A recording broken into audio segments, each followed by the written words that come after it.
So this is going to be sponsored because they're letting me keep the board. It's important that we remember to say these things. However, it's not going to stop me from being brutally honest. TKD part number 175. It is an in-stock board on Click-Clack. There's pre-orders happening on other vendors. They're doing in stock of this. There's a bunch of colors. Here, we'll kind of show off the colors here as well.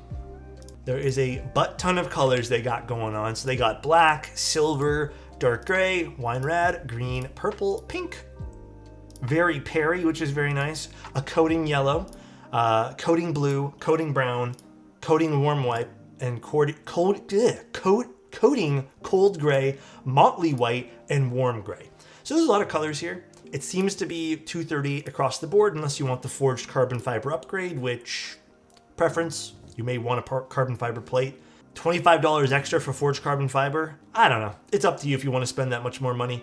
The hot swap's an extra $10, and then extra plates are 20 to 40 bucks, or 20 to 45. At its cheapest, which is I believe what we have here, it's $238. So the least expensive one of this one would be about $20 more than the Neo 75, because I believe pricing just got announced for the Neo 75. So it's about $15 to $20 more than the Neo. Free express shipping, which is pretty good. That adds to the value too. So even more, this is a this might be the first time ever that we have two keyboards which are almost identical in price point that we're doing in 1 week from competitors. This is quite exciting to me.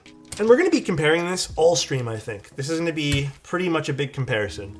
Neo has catchball, also pogo connectors. This is extremely easy to put together. In a way, while this is still easier to build, I actually appreciate this one here on its own merit because this is a different project, you know what I mean? I can already tell you too, I love the side bezels more on this one. This has thinner side bezels. It's a little bit sharper as well. It's not as rounded off as the Neo. So for me, the framing is excellent. Excellent on the TKD. A little bit nicer in the top-down aesthetic. This has a blocker badge thing. If you want a blocker badge thing, you can't get one here. Side profile-wise, this is gonna be tough to beat the Neo. This is still I would say a sexy side profile. It's very simplistic. You know, it does got some angles here, if you can take a look at that. It's simplistic. I still think it looks nice. Looks like a low front height. I'll have to find out exactly how tall this is. Yeah, it gives me a little bit of an F1 vibe as well. This is a lot more minimal, cleaner, if you want to call it. I would say, yeah, maybe more modern in some sense. Again, we'll show off the Neo here. The Neo is interesting. It has a touch of class to it, and it has a bit of, a little bit more character to the side profile as well. It's a nice looking side profile. I think I prefer the Neo. Unlike the other board here, there's no weight to kind of creep up on the top, but it does the same thing really as this board, where you can get a little lip of the bottom piece. So if you end up buying like two of these things, you can kind of mix and match colors and have it shown off, which is nice. And then the back of the board, you're gonna get part 175. So again, very minimal branding here on the back, which I appreciate. I love the USB-C connector. It's kind of inset in its own little thing here with a nice little seam. And then they have this other little divider kind of milled in there on the top frame. So it looks good. I kind of like the way it angles in as well. It gives it some, God, my thing keeps slipping around everywhere. Gives it some like nice dynamic of some sort. The bottom's nice. I guess we'll just peel this away now. But it says PT over here, so I guess they are going with more of a PT branding, and then TKD in a smaller branding on the bottom. Looks nice. In terms of what color this is exactly, I think this was the gunmetal gray one. I think my issue right now with this, based off of what you see on the in-stock, is if you wanted a PC plate, you're spending an extra 20 bucks. You can't just swap out the default plates, which is, I don't know how you guys feel, but for me, it's kind of poopy that I have to spend an extra 20 bucks to get like a default plate choice. Yeah, it feels kind of backwards, but I mean, if they pre-packed all these with aluminum plates, then maybe that makes sense. But I do think I prefer the top-down look of this more, but I think both of the keyboards are beautiful on their own rights. This is the better side profile, as well as the better bottom, in my opinion. This has a nice side profile with a really nice top-down. But I don't know, I like both of them. I don't even know what they gave us, if they even gave us anything else. I'd be curious to see, because this is the accessory box here. Ooh. So they did send us both PCBs. We'll take a look at the compatibility here in a moment. We did get some other plates as well. I think we got all the plates, and I'm thinking I'm just gonna use... Actually, this has now put me in a tough spot. Do I just use aluminum? I don't want to demo the thing that costs $20 extra, you know what I mean? Yeah, I think we just stick with alu. Can you show the PC plate? It's supposed to have different mounting points than the aluminum. Okay, we'll open up everything. I mean, these all look like they're the same. I guess it does come with stabs. Nice little addition, I guess. Let's take a look at both of these PCBs as well. So this is the hot swap, and we did see on the Neo, the hot swap was outstanding for compatibility. Is this 7U even? I'm not gonna lie, this is a little womp womp. It's a little limited. So if you did want to go with the hot swap, you are stuck with a 6.25U. That is unfortunate. You're not getting much out of the hot swap unit here. And then if we look at the solder, solder is your standard fare everything, which is great. Love to see that. Damn, a little bit of a miss. I mean, so far, the TKD board has two things in which I'm not the biggest fan of right now, which is fixed plates on the in-stock units. I don't know if the pre-order units are the same way, like you have to spend extra on plates. And this is a little lackluster. Well, this is very lackluster. I mean, hey, if this is your profile or your thing and you like this, then you do you. But for me, I think it's a bit of a miss. But to talk a bit more about the board, big internal weight over here covering, this piece. Now it's not going to be passed through. This is a whole separate piece over here. And then we just have some little badges on the internals. So internals, it's a flat piece of brass. Should break up some of the sound profile a bit.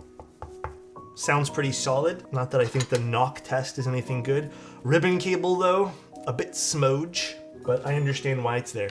These are hyperglides. I had one batch of these. Now, I like hyperglides. The only reason I don't like hyperglides is because the majority of people who I know who use hyperglides break them in, and that's when I feel like hyperglides personally become a bit thin for cherry switches. Otherwise, hyperglides are nice. Oh, they have this like coated black. But that's still nice. Two inserts, plus this weight on the bottom, plus this big brass weight over here, which is decently thick. Two weights, plus another one on the bottom, plus this one. Very, very awesome to see this much material in here. I don't know how much this really matters to have like this big brass, then something underneath, then another thing. Perhaps something could have been skipped here. So this is like 3 layers of things here. And this is one of the little frustrating features about this now, is just trying to like blindly stick this in. And also to note, the overall quality of this board is fantastic. The anode looks good. The finishing everywhere looks amazing. I think the only little bit of something that was a little bit mounting points in the aluminum looks solid. Nothing underneath the space bar, which is good. How dare you ban the word Greg? You guys already know the rules with Greg, man. All right, so I'm already really liking the look of this board from the top down more than the Neo. So I think let's do a sound test really quickly, and then we can get more into like the comparison's sake here. This is GMK Honor Dark with the switches being Cherry Hyperglides. They're filmed in lube and spring swapped. And then we're using the aluminum plate. Nice and full sounding. This is top mount only, yeah. C3 stabs do require a little bit of TLC from what I remember. It's been a long time since I've used a C3 stab. Much better.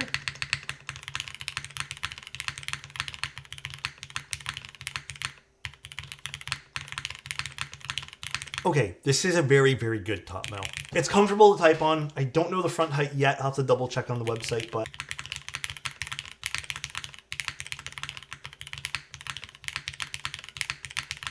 I like this sound profile a lot. This is typically what I end up going with sound profile wise. You know, when we look at the differences between some of the boards here,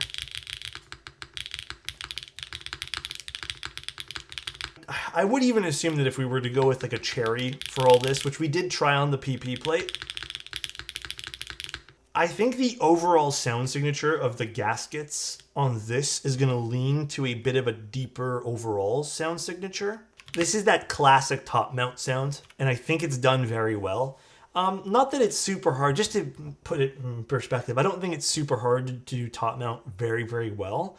But at this price point, being the 238 in stock as well, you get a good looking keyboard. You get tons of weights in here. So this thing is chunky. We'll get the weight here, scale here in a second. The look of this one here is a bit more sharp.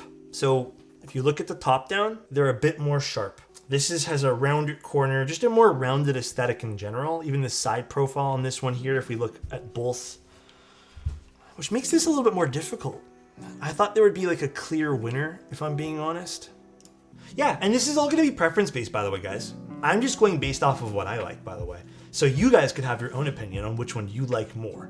When you look at this board, so this is the Neo up top, and this is the Pt.1 75 from TKD. This is a very classy looking keyboard. Yeah, so some bad things now. We're going to talk about a few other things here. Well, I think the TKD unit has lots of awesome colors you can pick from. One of the flaws, it's very immediate, is if you wanted to go hot swap, you are very limited in profiles. Or not profiles, in layouts. Let me just grab it again here. In fact, if you want to go hot swap, the only option you're getting on this entire PCB is if you want regular or stepped caps. This is supposed to be targeted towards someone who wants that, you know, premise of premium. They want that little bit of like a, okay, I'm upgrading my board from this to this kind of route. And it makes it a little difficult to say this is the more premium option when you barely get any options on your hot swap, which again, because I have had talks with vendors and I know what sells and stuff, I know hot swap is the more popular option. So this may turn off some potential people who don't want to solder or just can't solder. This may turn them off from buying this board because you get realistically not a whole hell of a lot. It's again, you get 6.25U, your standard stuff here, and that's it.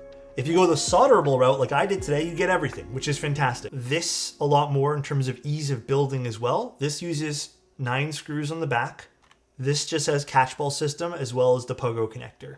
So when you're looking on what's easier to build, you know, what's going to be better for the person who's not sure what they like yet, I have to give it to the Neo. The Neo makes more sense. This is probably going to be a great option for someone who knows what they want and is into soldering and doesn't want to pay a huge premium for a designer board. And I think they'll be very happy with what they get here. As close as they are to, you know, to what they're supposed to be here, they're very similar. I almost feel like they're very, very different. And I think that's a good thing, by the way. Yeah, I've heard some people complain about they're not liking the bottom of this board. They don't really care for this kind of like Pokeball type thing. This is a bit more standard, I'd say, in what you're in the approach here. Again, I think we're comparing a little bit something a bit more stylized, which I really like, versus something a bit more simplistic and timeless. The only negative about the Neo 75 was I really think the bottom mount was an afterthought, and I don't think it was very good. But again, maybe that's just me not liking it based off of preference, and I have some bias. I just really thought it felt terrible. I have to give my personal edge to the Neo just by a smidge. I think I just like what this has to offer a little bit more. But again, I don't think there's a wrong choice here. Yeah, and I think there's going to be people who are really going to appreciate this a lot more. Like, there are going to be people who are like, yeah, this is the board for me. How's the stiffness of the alu top? It feels like an aluminum top. It feels exactly what you'd expect. It's well done. You know, they have the mounting points in all the right spots. No, Neo only offers bottom mount, which was, I think, a kind of a weird choice, as well as the gaskets. And the gaskets, they did really well. The bottom mount was a no for me. I did not like the bottom mount. Oh, and then the other thing too, this is also a big deal too. Because this only is offered right now in the in-stock variant with one plate, and you have to buy plates extra, you are looking at $20 more to go with a different plate, minimum. So there is going to be a bit of a premium, and then you're also going to have a plate you're not going to know what to do with if you buy one extra PCB. So I think that's also important to point out as well. I will say one last little note here. This is more up my alley sound-wise already. I have a feeling though, if I went aluminum and cherry, I can get this to sound just as good. So I think realistically, we're fighting over two things right now. Let's just put the PCB aside as well as the plate thing within the in-stock unit. I think realistically, it's what kind of comfort do you want? Do you like top mount? Do you like the look also? you know, maybe outside of even comfort? Or do you want gasket? Do you want a more rounded, stylized look? I don't think there's a wrong answer on what you're going to go with here, by the way. If you take in all the rest of it and maybe this doesn't matter to you, I don't think there's a wrong answer. Oh yeah, let me quickly measure the front heights too. Finishing wise, they're both amazing. I think if you're going to go with the TKD's coatings though, I do think the color choice and the range of things that you get with TKD is absolutely amazing. So you're going to get more options out of the TKD stuff. Oh, here it is. 17 mil. Very, very low. 17 mil in a 7.5 angle. So, I mean, they're very, very, very close. I think this was what, 17.5 or 18, if memory serves. They are extremely close, both extremely good for that as well. I have no preference here. I think both of them are amazing when it comes to front height and the comfort from the front height they offer. Both amazing. Absolutely outstanding. If they had the same mounting style, I'd pick an objective winner. But because they're both a smidge different because of that, it's really tough. 2.4 kilos. And then, just to go back to this one here, because I don't really remember, 2.6 kilos. So they both got weight. I don't think there's a clear-cut winner. I think there are things that might weigh your option a little bit more, but they're both really nice keyboards. Good night, everyone. See ya, and love you. Bye-bye.